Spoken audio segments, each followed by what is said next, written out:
Go ahead and open up in your Bibles to John 18. John chapter 18.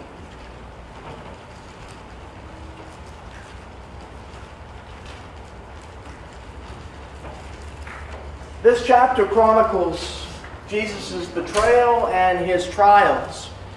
And as we think about that, as we are preparing our minds to study these things, of course, we think back to what has just happened. Jesus has just instituted the Lord's Supper, had the Last Supper, and instructed his disciples in John chapter 13 John chapter 13 through John chapter 17. And now they are heading over to the garden. And there is much anticipation, there is much confusion by the disciples at this point, I would say.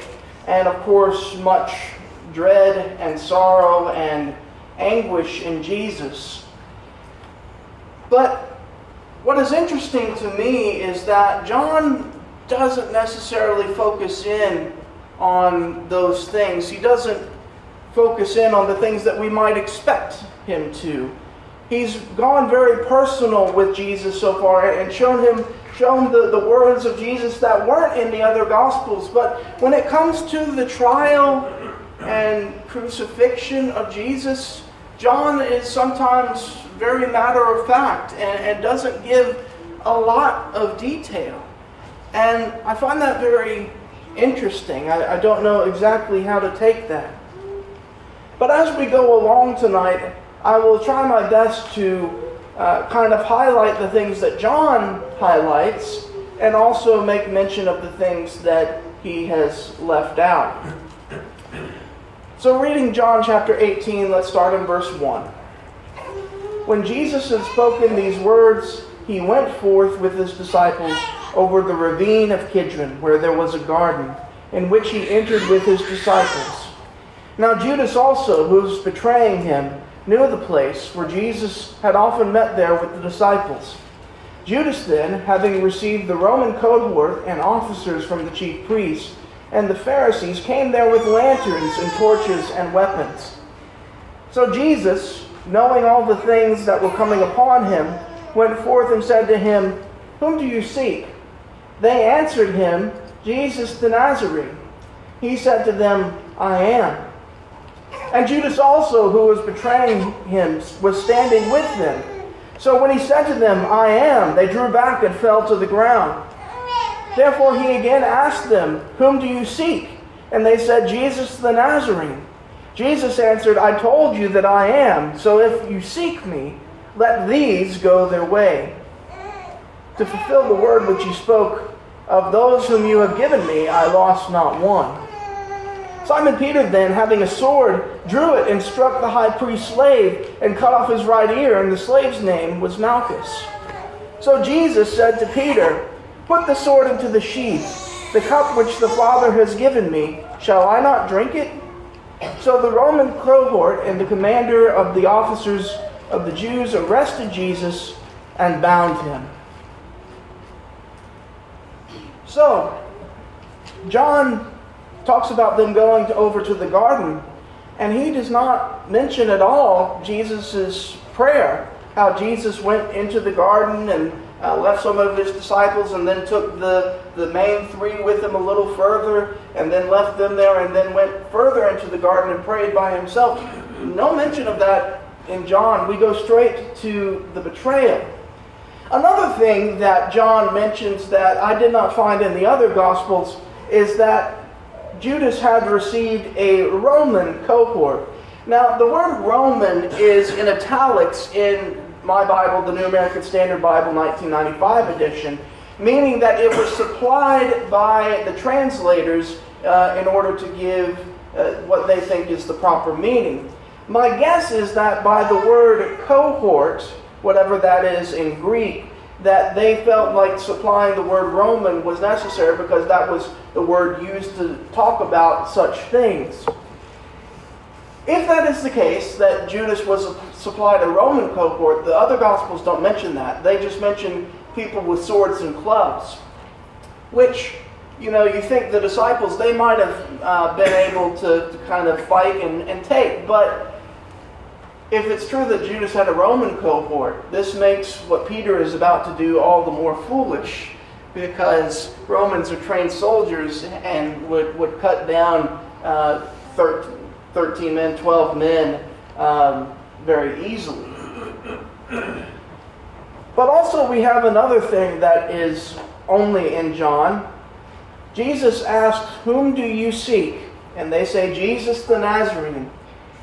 He said to them, "I am." Now, my translation supplies the word "he" there. I am he. But I left it out of my reading because I believe that's an unnecessary supplication.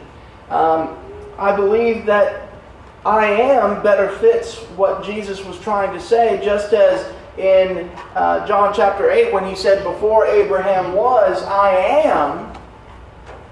I believe John is kind of referencing back to that. And as he says, "I am," the people who are pursuing him, the people with the swords and clubs and the Roman cohort, they drew back and fell to the ground. Now, it doesn't say why exactly. It doesn't say that there was some kind of quake in the earth. It doesn't say that Jesus exuded some kind of power. But that is kind of left to the reader to infer on the power of Jesus' words and how even saying "I am" made them stumble back.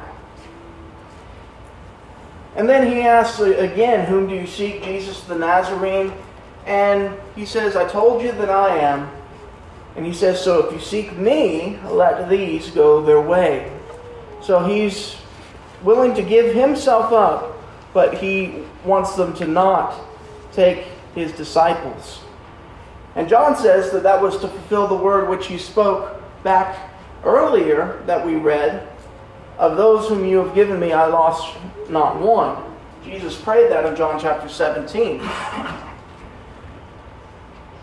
But also, we see something in John's gospel that does happen in the other gospels, but we're not given as much detail. John is the only one to mention that it was Simon Peter who drew the sword and struck the ear of the person. And John also mentions the name of the person who was struck. So he mentions Simon Peter drew the sword and cut off the ear of Malchus.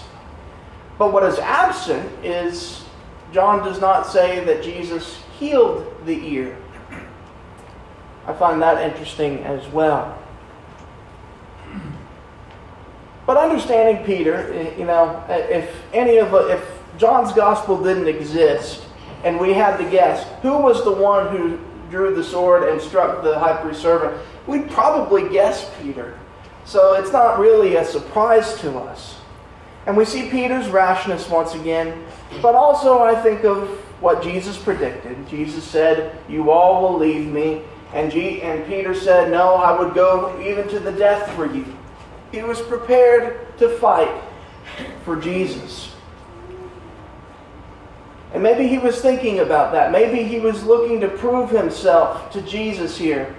Jesus predicted that he would deny him 3 times before the night ended. Maybe Peter is thinking about that and saying, "No, I'm not going down without a fight." So he draws and he cuts off the ear of Malchus. He probably wasn't aiming for the ear. He was trying to strike a killing blow. But as he does that, Jesus says to him, "Put the sword into the sheath. The cup which the Father has given me, shall I not drink it?" Now, Jesus has just prayed. We don't see this in John, but the other gospel. Jesus has just prayed, "Father, if it is at all possible, let this cup pass from me." But as Jesus sees the betrayer at hand, as Jesus sees these men coming to arrest him, he has accepted that that is God's decision. And he says, "Shall I not drink the cup?" He is prepared to do what he has to do. Let's continue reading in verse 13. "And led him to Annas first, for he was the father-in-law of Caiaphas, who was high priest that year. Now Caiaphas was the one who had advised the Jews that it was expedient for one man to die on behalf of the people. Simon Peter was following Jesus, and so was another disciple. Now that disciple was known to the high priest and entered with Jesus into the court of the high priest. But Peter was standing at the door outside. So the other disciple, who was known to the high priest, went out and spoke to the doorkeeper and brought Peter in. Then the slave girl who kept the door said to Peter, "You are not also one of this man's disciples, are you?" He said, "I am not."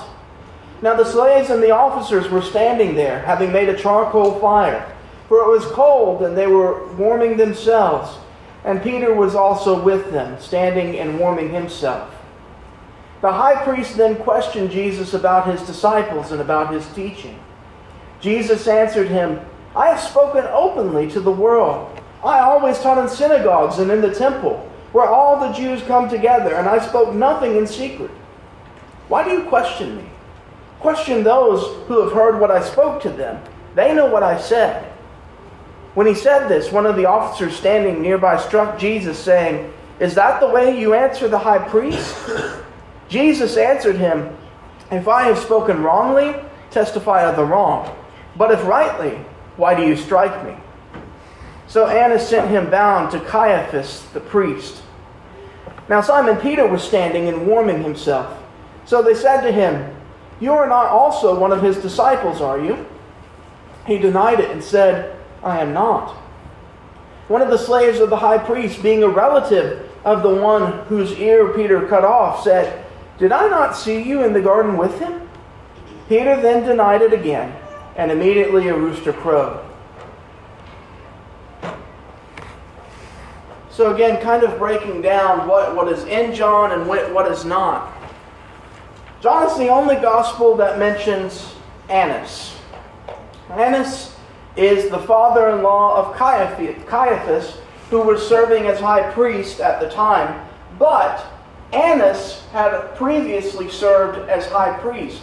Annas was high priest from about 6 to 15 AD, and he had done something to upset the Romans, and so they deposed him. They took him out of the office of the high priest. Now, if the Jews were governing themselves, the high priest was supposed to be a lifelong thing. You were the high priest until you died. But the Romans were controlling this position of power, and Annas was deposed. And Caiaphas was put in his place, his son-in-law.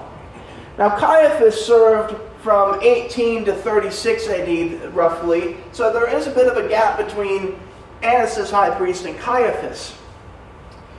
But Annas was considered by the people, if not high priest, he was still very powerful and very prominent.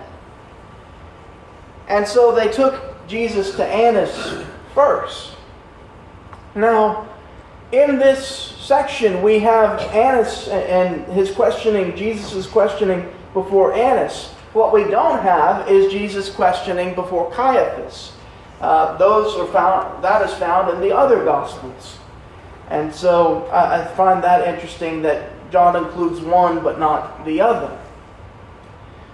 One thing that it comes out in John's Gospel is that another disciple was known to the high priest, and that disciple is the reason that Peter was led into the courtyard of the high priest and was warming himself by the fire.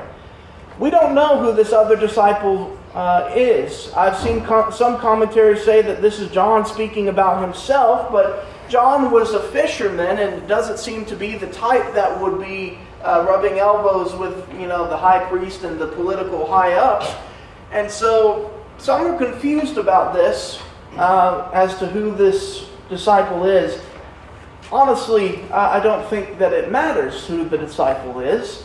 I think perhaps what this is doing in the narrative is explaining how Peter came to be by the fire. As Jesus is questioned by Annas, notice that it says, verse 19, it says, the high priest then questioned Jesus about his disciples and his teaching, I believe that it's talking about Annas, because it then says 24, Annas sent him bound to the Caiaphas, the high priest. And so John is kind of recognizing them both as high priests in a sense. But Jesus' answer is striking. He says, I have spoken openly about what I taught, and openly to the world. He taught in the synagogues, he taught in the temple. He wasn't hiding what he taught. And so for them to question him was wasting time, but also it was really just to try to trip him up. And one thing that you notice about Jesus is that he does not say much during his trials. He doesn't give long speeches, only a few lines at a time. And that, of course, reminds us of Isaiah 53 as a lamb before its shearers was silent, so he was silent. That same idea is found in Jesus' short answers. And then we come to Peter's 3 denials, which are, of course, in every gospel. But John gives a little bit more context that one denial came while Annas was questioning Jesus, and then 2 denials came while Caiaphas was questioning Jesus. And I don't know that that makes any difference for us in application, but it does give a little bit more context as to when these things happened. What John does not mention is Peter's reaction or Jesus' reaction. In the other Gospels, it mentions that Jesus turned and looked at Peter when that rooster crowed. It mentions that Peter went outside and wept bitterly. None of that is mentioned here. And again, I cannot say why. Continue reading with me in verse 28. Then they led Jesus from Caiaphas into the praetorium, and it was early. And they themselves did not enter into the praetorium so that they would not be defiled, but might eat the Passover. Therefore Pilate went out to them and said, What accusation do you bring against this man? They answered and said to him, If this man were not an evildoer, we would not have delivered him to you. So Pilate said to them, Take him yourselves and judge him according to your law. The Jews said to him, We are not permitted to put anyone to death, to fulfill the word of Jesus which he spoke, signifying by what kind of death he was about to die. Therefore Pilate entered again into the praetorium and summoned Jesus and said to him, Are you the king of the Jews? Jesus answered, Are you saying this on your own initiative, or did others tell you about me? Pilate answered, I am not a Jew, am I? Your own nation and the chief priest delivered you to me. What have you done? Jesus answered, My kingdom is not of this world. If my kingdom were of this world, then my servants would be fighting so that I would not be handed over to the Jews. But as it is, my kingdom is not of this realm. Therefore Pilate said to him, So you are a king? Jesus answered, You say correctly that I am a king. For this I have been born, and for this I have come into the world, to testify to the truth. Everyone who is of the truth hears my voice. Pilate said to him, What is truth? And when he had said this, he went out again to the Jews and said to them, I find no guilt in him. But you have a custom that I release someone for you at the Passover. Do you wish that I release for you the king of the Jews? So they cried out again, saying, Not this man, but Barabbas. Now Barabbas was a robber.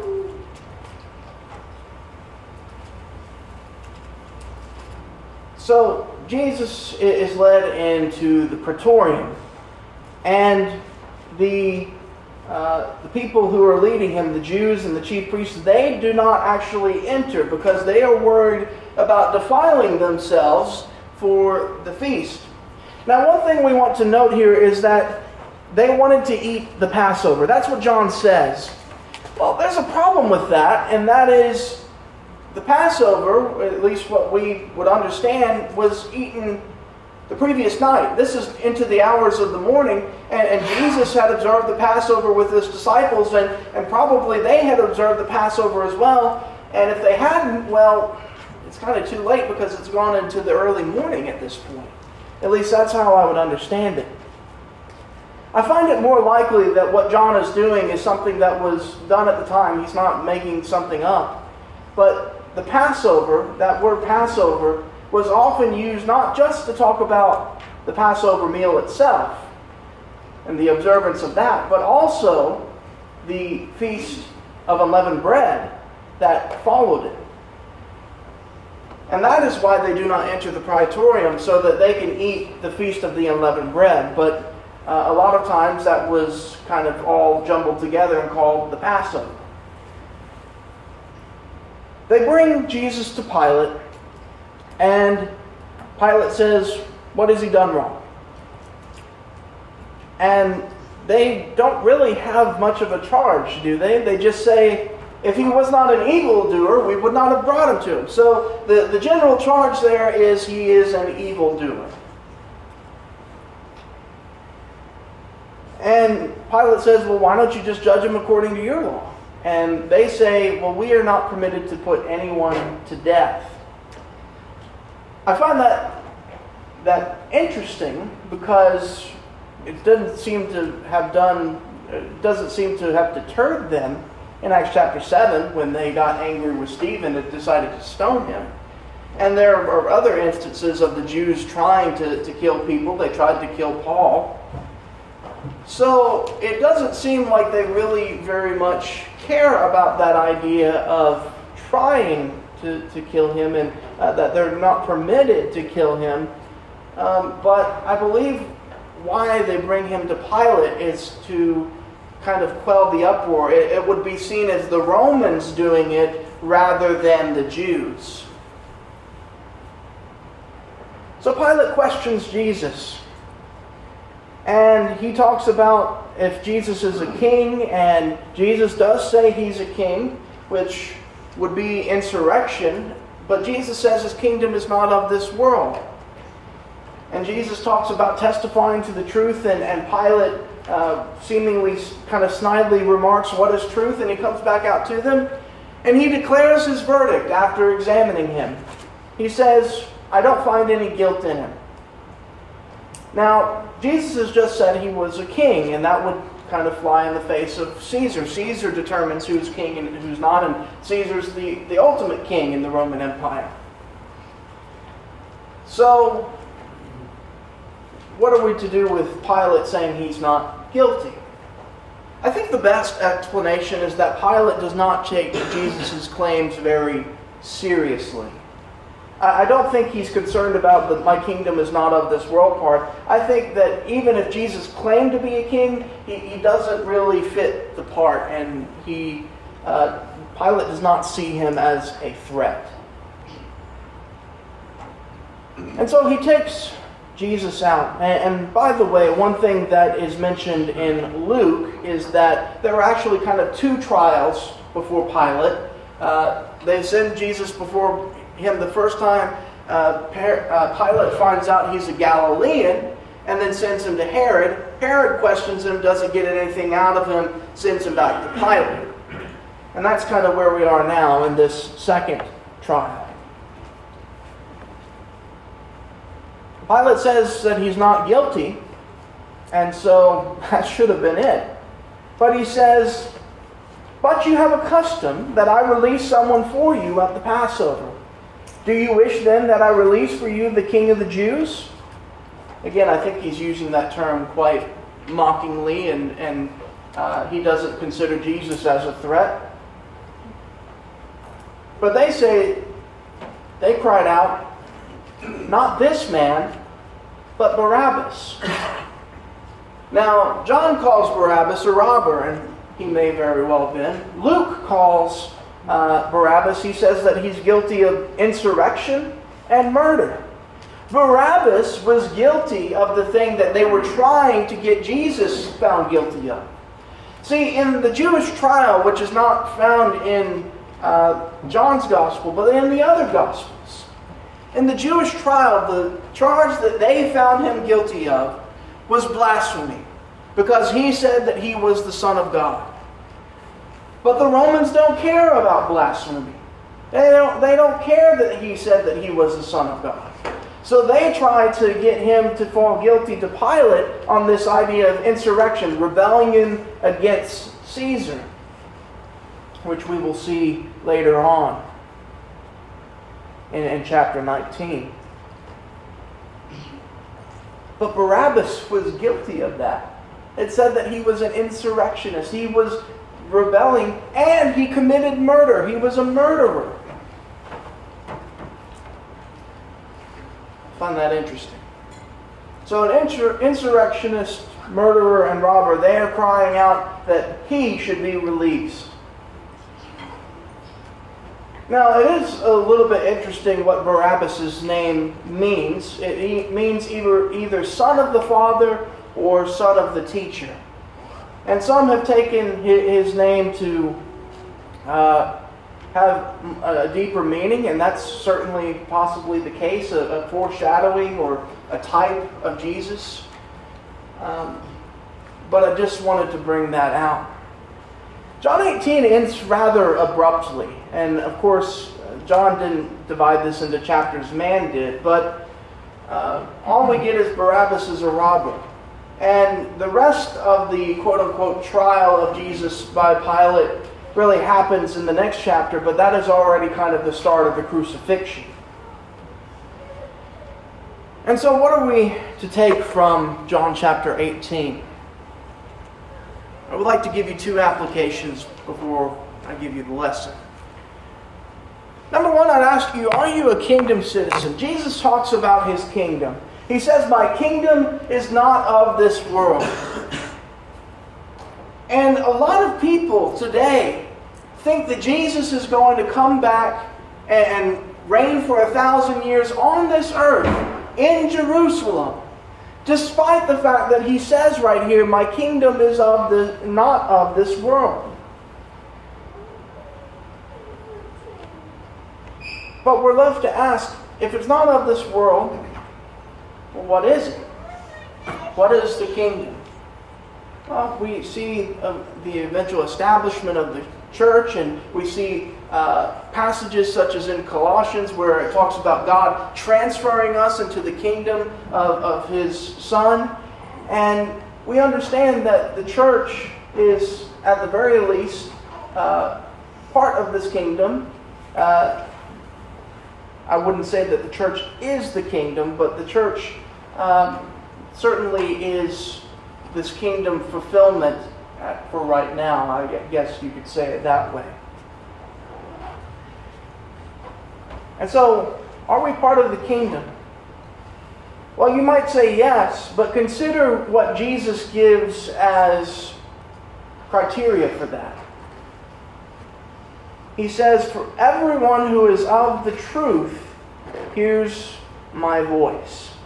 Jesus came into the world to testify to the truth, and everyone who is of the truth, they hear his voice. They're part of the kingdom.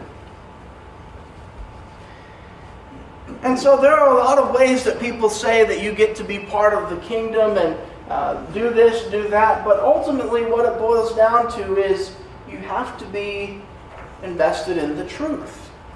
And of course we understand that the truth is right here before us. God's word is truth. And we have to make sure that we are rightly dividing it. We have to make sure that we are in the truth, that we are following the truth, because otherwise we are not in the kingdom. We are not disciples of Christ. Secondly,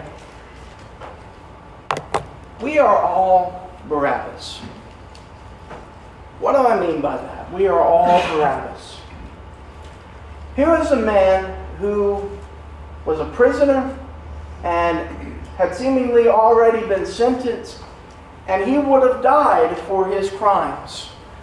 Murder, insurrection, those could be worthy of death. And yet here comes Jesus. Jesus completely innocent, and the guilty one goes free, and the innocent one is put to death. We are all Barabbas in the sense that Jesus took our place. It should have been Jesus who was released. He had done nothing wrong. He is the Son of God. But according to God's plan, it was Barabbas who was released. Someone who deserved to die. And that's all us. We sinned. We fell short of the glory of God. We all deserve to die. But Jesus took our place. We have been set free. And Jesus died in our place. And that means that we've been given a great gift. The Bible doesn't mention what Barabbas did after he had been set free. He may have very well gone and did the same things that got him imprisoned in the first place. But perhaps, what if he realized that he had been given a gift and that he lived his life for good? Maybe even he became a disciple of Jesus. We just don't know. But we do know, we can know what we will do with our own lives. We have been given that same gift. So we ought not to go out and do the same very things that got us into the situation in the first place, but rather we should take that grace and we should take the gift of Jesus dying on the cross and we should make something of it. We should live so that we can be free, so that we don't have to die the way that He did.